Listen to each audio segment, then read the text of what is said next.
on, get in there.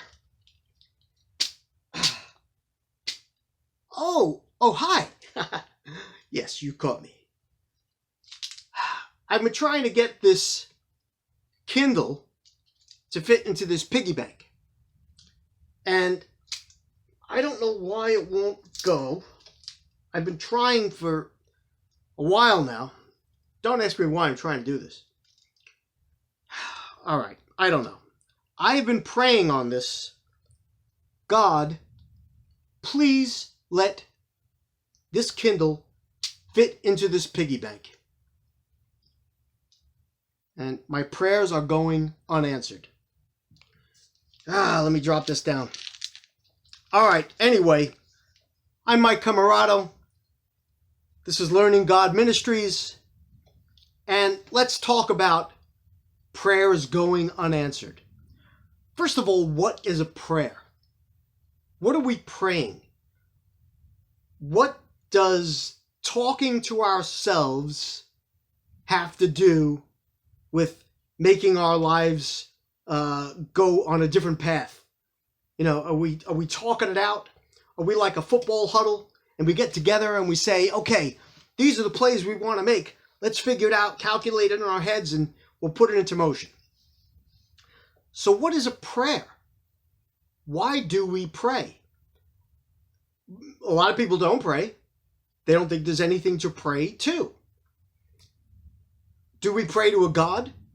Are we praying that we know where to do to go about something? A lot of people can abuse prayers. First of all, there are laws in place. This is one law. And this is why people tend to not believe in God or know God. To try to get this Kindle into this piggy bank and pray on it to God, because I know God. I pray all the time that this would happen, but God doesn't make it happen. I can't get this in there, ever. Why? Why? Because God won't allow it. He's got laws in place before the prayers come into play. God is very strict with his laws. How about this prayer? My 98-year-old grandmother, I prayed and prayed and prayed. She was in the hospital. And then she died. I prayed so hard on it. I don't understand. Why did God take her away? Or why didn't God listen to my prayers? A, God didn't care what I was saying. B, there is no God. I'm leaving God, I'm leaving church, I'm leaving everything because God doesn't exist. My prayers don't get answered. Prayers do get answered. First of all, you have to know God and you have to go through Jesus to know God. When you pray, are you praying for a law, one of God's laws to be bent? No matter how much amount of praying I do, this is never going to happen. Does that mean there's no God? No, it means there is a God. Because that law that God made exists. So, do we use God to just pray for things that we need? Or do we pray just to talk to our buddy? I don't know about you, but I pray, I'm going to say 5 to 6 times an hour. All day, unless I'm sleeping. But you know before I go to sleep and when I wake up, I'm praying. But what am I praying? How do you pray? Do I get on my hands and my knees? Do I have to put my hands in this position to pray and talk to God? No. I don't have to close my eyes either. I don't have to do this. Oh God, please. I mean, you can. Just the fact that you're talking to God and you're praying, it's good. But you don't have to do any of that stuff. I pray when I'm walking around the house, just in my head.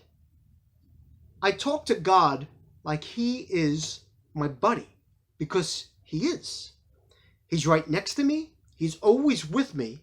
And I know that I could talk to him. Well, Mike, how does that differ from you just talking to yourself and making believe you see this man in a bunny outfit and you're just talking to him? Because I know who I'm talking to. And I know what the prayer does. The prayer puts me on track. It doesn't put God on track. And I can't ask God, hey, God, if you love me, then. That's not the way it works. You think of things, you think of prayer in your head, and you say, okay, well, I have a situation here. How do I go about doing it? If you have to close your eyes, you close your eyes. You get in touch with that spirit. Your spirit contacts God's spirit. God, how do you want me to handle this? Now, if he says to jump out of a plane, you're not talking to God. I mean, do I really need to tell you that?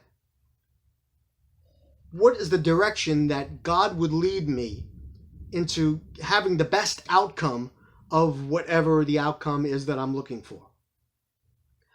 God, make me pass this test. And then you don't pass the test. It's not God's fault. And it's not your prayer's fault. It's your decision that you made that you didn't study hard enough to pass this test. So really what you're asking God is, God, help me to prepare me to pass this test. Not God, make me pass this test. That's using God. God is just, that's not the way it works. And once you know that, you'll expect less from your prayers, but you'll get more out of them. Does that make any sense? I hope so. You can't tell God, bend the rules for my benefit so I could prosper. Doesn't work that way. When the 98-year-old grandma's dying in the hospital and God takes her, you get mad at God for taking her, but you better hope God took her.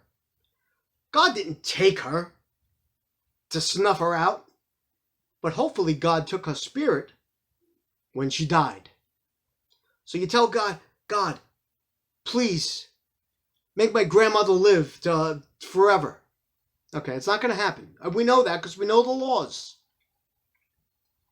But the way we should pray is that, God, my 98-year-old grandmother's in the hospital, and think he knows that anyway. Have her, I pray that she gets the best care that she can have, and that if her body does die in these next recent days, please make her understand that there is a God through Jesus, and that you do take her spirit to live with you in heaven, where she'll live with you forever. Otherwise, she's living somewhere else forever. So that's the prayer you want to do. You can't have prayers that are going to bend the rules. Doesn't happen. Like the Mets. I'm a New York Met fan. I pray they win the World Series. I can't pray that, and then when they don't win the World Series, which happens, you can't pray on that.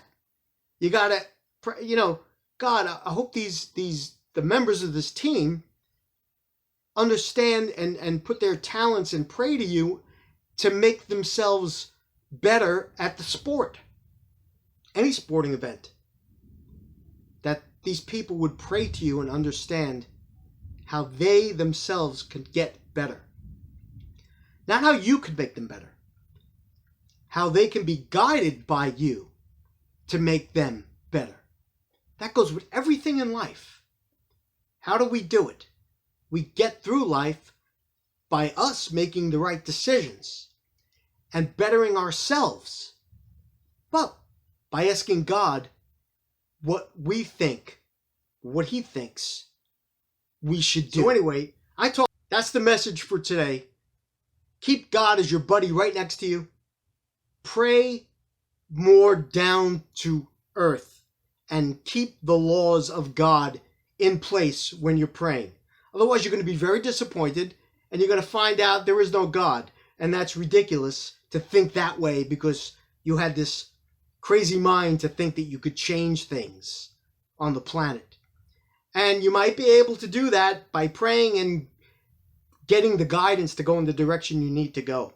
So that's how you pray. You can pray any way you want. I don't care if you want to put your hands together. As long as you're praying, that's the key. To know and always ask in Jesus' name and go right to God. And stop leaving the saints out of it. Go right to God. He gets very jealous when you start praying to other things.